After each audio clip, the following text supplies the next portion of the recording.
secara umum ya, bagaimana buruh ini menyikapi sikap pemerintah ini? Ya. Kalau saya sih sebenarnya kalau soft itu sudah cukup banyak dilakukan gitu ya Iya. gitu. Cara-cara yang elegan gitu. Mhm. Kayaknya nggak peduli gitu loh wakil-wakil rakyat dengan pemerintah. Tapi kalau rakyatnya sudah bergerak pasti menggunakan kekuatan aparat untuk berhadapan dengan rakyat. Padahal kan rakyat hanya bersuara, Iya, iya. bukan punya senjata untuk merusak institusi-institusi negara kan gitu. Nah, tapi kalau rakyat sudah turun ke jalan nanti dianggapnya anarko, dianggap nggak patuh terhadap aturan hukum atau dianggap melanggar COVID gitu ya Iya, gitu iya. tiba-tiba dikenakan undang-undang Melanggar ketertiban karantina. umum, Iya, ya. padahal orang yang melanggar orang nggak bisa makan itu sebenarnya sudah melanggar ketertiban umum ya, nggak menjadi prioritas saya lihat itu. Tapi kalau rakyat, mahasiswa gitu, Heeh, buruh, pelajar turun ke jalan pasti akan dikenakan ketertiban umum. Tapi iya. heran yang wakil-wakil rakyat yang makan uang rakyat gitu, yang buat rakyat susah enggak tuh kena ketertiban umum kan ada artinya ada ketimpangan dan ketidakadilan di sana. Ya Ya kita tapi kalau ketimpangan dan mhm, ketidakadilan nggak pernah ya tunggu saja ada saat ya. waktunya ibarat api dalam sekam lah. Ya kita doakan ajalah supaya Ya. kawan-kawan di DPR dan pemerintah ya, ini sama-sama duduk bersama rakyat dan mendengar pikiran masyarakat. Dan, bagaimana Mbak Nining melihat kondisi Indonesia hari ini? Sebelum saya menyatakan bagaimana melihat kondisi bangsa Indonesia, penyakitnya rezim hari ini setiap melahirkan regulasi itu rakyat tuh nggak dianggap. Oh, Itu problemnya. ya. Suara kalau kita kritik dianggapnya belum baca sudah protes. Kita mau dapat draftnya nggak dikasih, nggak dapat akses. Tapi kalau kemudian kita sudah dapat draftnya katanya hoak. Ketika kita sudah sandingkan hasil draft yang diserahkan kepada DPR, faktanya benar gitu kan. Yang menipu itu siapa sebenarnya? Rakyat dianggap bodoh, rakyat dianggap tidak membaca, tapi sebaliknya kan gitu. Nah, tapi kalau kita bicara lihat kondisi bangsa hari ini, saya sebagai generasi bangsa ini sangat dalam keprihatinan.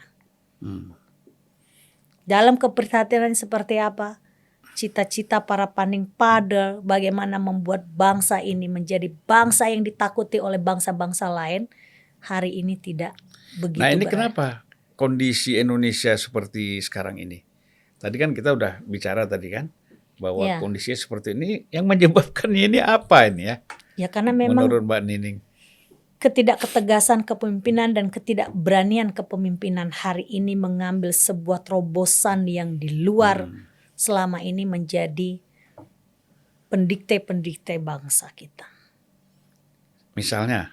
Misalkan, contoh, kita rakyat, para pakar sudah berkali-kali memberikan masukan bagaimana di Papua blok yang kemudian dikelola bangsa lain seharusnya dikelola oleh bangsa kita, dikelola oleh BUMN, bisa dikontrol oleh rakyat, bisa dikelola enggak. Sumber daya alam kita hari ini seharusnya dikelola oleh bangsa kita, dikelola oleh negara gitu ya, melibatkan partisipasi rakyat dan kemudian sebesar-besarnya untuk kemudian semua diswastanisasikan. PLN misalkan. PLN iya benar pembangkit listrik negara, tapi coba lihat sub-subnya siapa yang punya.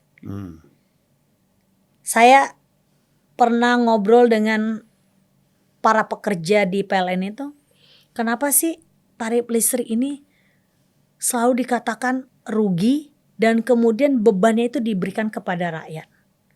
Mereka cerita, sebenarnya bukan negara yang punya ini. Ini disubkan ke swasta. Cuma PLN-nya saja yang punya.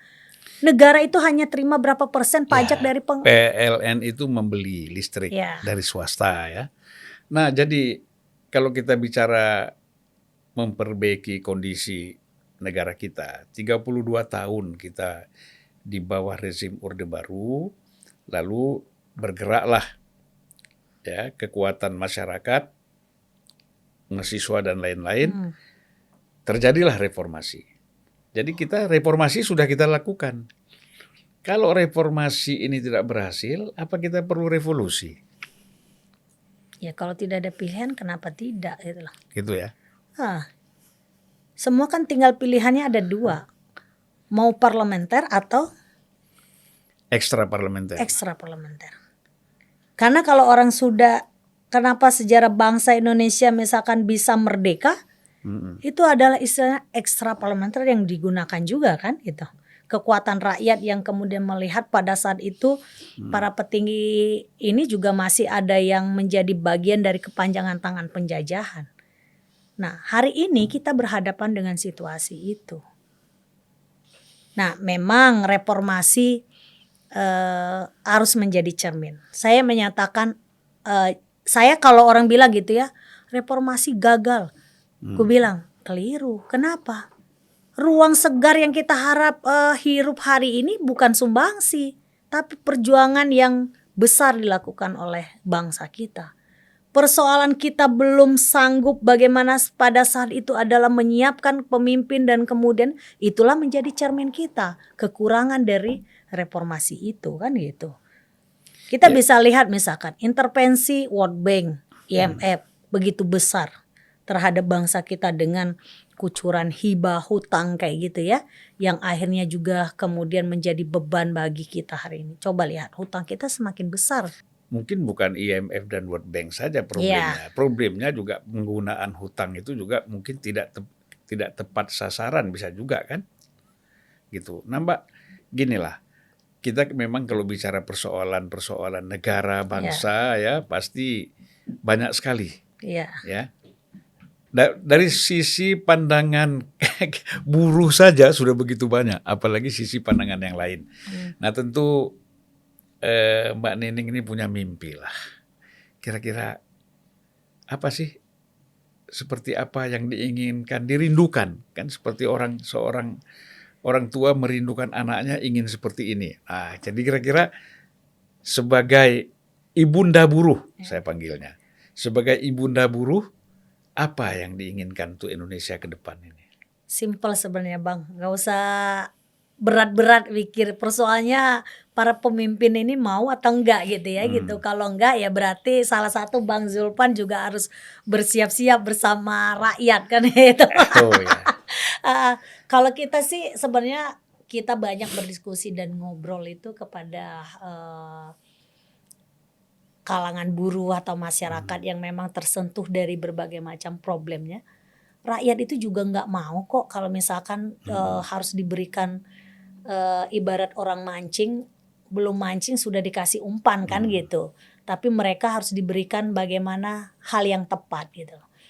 Nah, bagi kita sebenarnya mandat dari Bhinneka Tunggal Ika Pancasila itu kan paling hal yang gampang sebenarnya. Keadilan sosial bagi seluruh rakyat Indonesia kan gitu.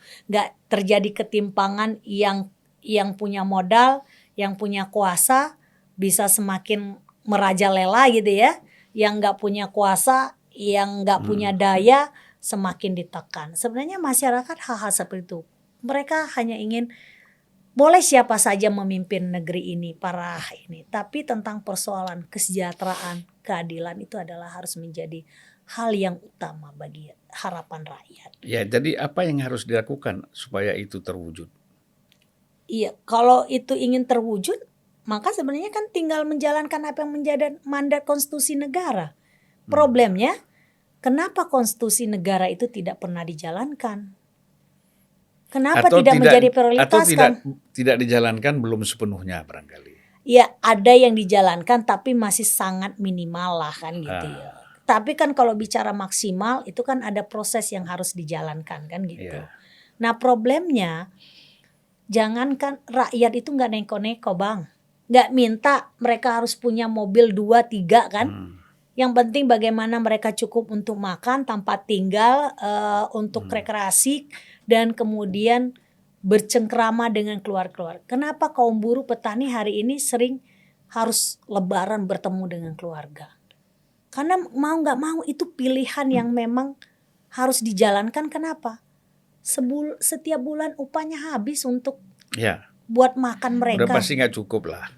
Pulang lebaran itu berharap THR mau nggak mau itu harus kadang-kadang nambah ngutang kan gitu. Harus bertemu dengan keluarga.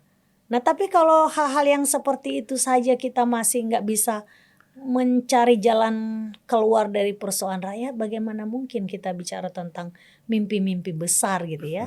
Nah, mimpi-mimpi besar itu harus diwujudkan oleh siapa? Ya, semua anak bangsa yang hari ini Ya. ingin bangsanya tidak lagi dijajah oleh bangsa lain. Semua anak Dan bangsa juga yang tidak mau dijajah oleh bangsa sendiri. oh iya, selain bangsa lain juga tentu bangsa sendiri gitu Ya, ya, ya. gitu. Artinya harus ada keadilan pemerataan terhadap rakyat. Ya. Baik Mbak, closing statementnya apa nih? Ya.